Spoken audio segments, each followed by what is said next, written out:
Futomaki is thick Japanese sushi roll that's the size of burrito. Traditionally, we use a lot of colorful vegetables to fill futomaki.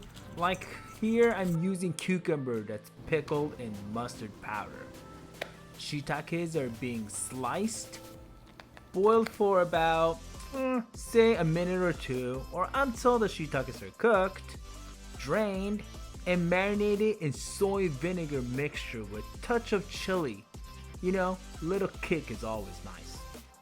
Carrots are cut into thin strips. We call it julienne. Fancy, right? Sauteed in a pot with little soy, sake, mirin, and sprinkled with sesame seeds. This guy is called burdock root. Yes, it's edible. Come on, we use it a lot in Japanese cuisine, and they are damn good for your body. I boil them until tender and marinate them with umeboshi vinaigrette.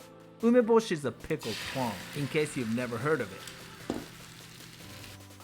What to put in futomaki is pretty much your freedom. You know, the world is your oyster. You can do whatever you want. But Japanese omelet is a must. Having juicy, sweet, dashi flavored Japanese omelet, aka tamagoyaki, makes the world of difference. Sushi rice is as, if not more important than stuff you're putting inside of it or on top of it. I take it very serious when I'm making sushi rice, and I have a secret sushi rice vinegar recipe. Yeah, I said it, it's secret. YouTube ain't gonna teach you everything for free, you greedy. Time to roll futomaki. I use about 5 ounces of sushi rice and whole sheet of nori.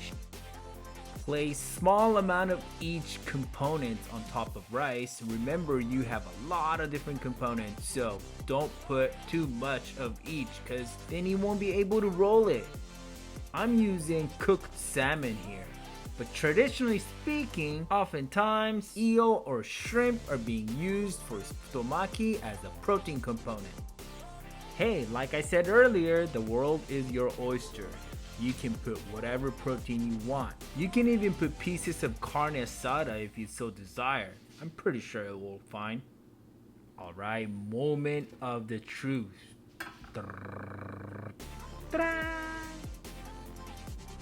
See? It looks beautiful, doesn't it? I know what I'm doing here, right? I hope you guys try this at home. Bye till the next time.